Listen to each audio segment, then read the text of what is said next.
আসসালামু আলাইকুম রহমতুল্লাহি ওবরাকাতু। সহিহ হাদিস থেকে অত্যন্ত গুরুত্বপূর্ণ একটি ইস্তেগফার নিয়ে আলোচনা করব। সুপ্রিয় দর্শক, আমরা সকলে গুনাহগার। সেই গুনাহ থেকে মুক্তি পেতে হলে আল্লাহ রাব্বুল আলামিনের দরবারে ইস্তেগফার করতে হবে।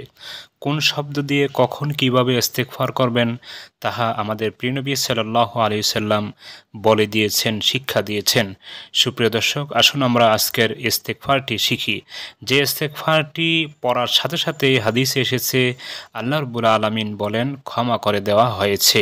ইস্তেগফারটি বলার পূর্বে আমি আপনাদের সকলকে অবগতির জন্য বলছি, ইসলামিক লাইফ চ্যানেল, আমানত চ্যানেল বিডি, মার্কাজুন নূর আল ইসলামিয়া এই চ্যানেলগুলিতে যত দোয়া, দরুদ, জিকির, তাসবিহ, ইস্তেগফার নিয়ে ভিডিও দিয়েছি সেগুলিকে একত্রিত করে একটি বই লিখেছি। বইটির নাম দিয়েছি কোরআন ও সহিহ হাদিসের ভিত্তিতে নববী দোয়া।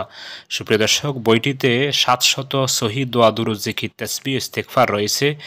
জীবনের সর্ববিষয়ে দোয়া, ইস্তেগফার বইটির মধ্যে আছে।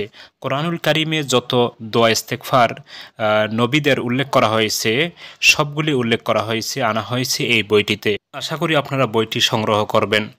বইটি সংগ্রহ করতে হলে স্ক্রিনে দেওয়া নম্বরে কল দিলে কুরিয়ারের মাধ্যমে আপনার হাতে পৌঁছে দেওয়া সম্ভব হবে ইনশাআল্লাহ। সুপ্রিয় দর্শক, যে ইস্তেগফারটি নিয়ে আলোচনা করব সে সম্পর্কে হাদিসের বিভিন্ন কিতাব এসেছে। রাসূলুল্লাহ সাল্লাল্লাহু আলাইহি সাল্লাম একবার মসজিদে প্রবেশ করলেন। প্রবেশ করার পর দেখলেন এক ব্যক্তি নামাজ পড়তেছেন, আর নামাজের শেষ বৈঠকে তিনি সালাম ফিরানোর পূর্বে তাশাহুদ শেষ করার পর পড়তেছেন, আল্লাহুম্মা ইন্নী আসআলুকা ইয়া আল্লাহ বিআন্নাকাল ওয়াহিদুল আহাদুস সামাদ আল্লাযী লাম ইয়ালিদ ওয়া লাম ইউলাদ ওয়া লাম ইয়াকুল লাহু কুফুয়ান আহাদ আন তাগফির লি যুনুবি ইন্নাকা আনতাল গফুরুর রহিম। নবী সাল্লাল্লাহু আলাইহি সাল্লাম এই কথা শুনি 3 বার বললেন ক্ষমা করে দেওয়া হয়েছে।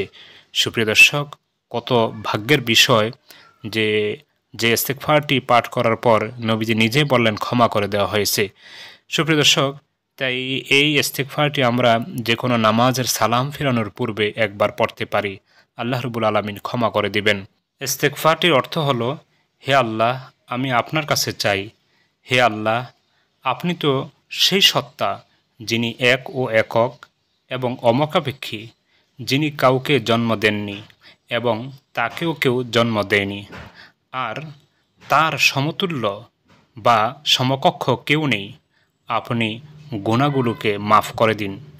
নিশ্চয়ই আপনি ক্ষমাশীল ও দয়ালু।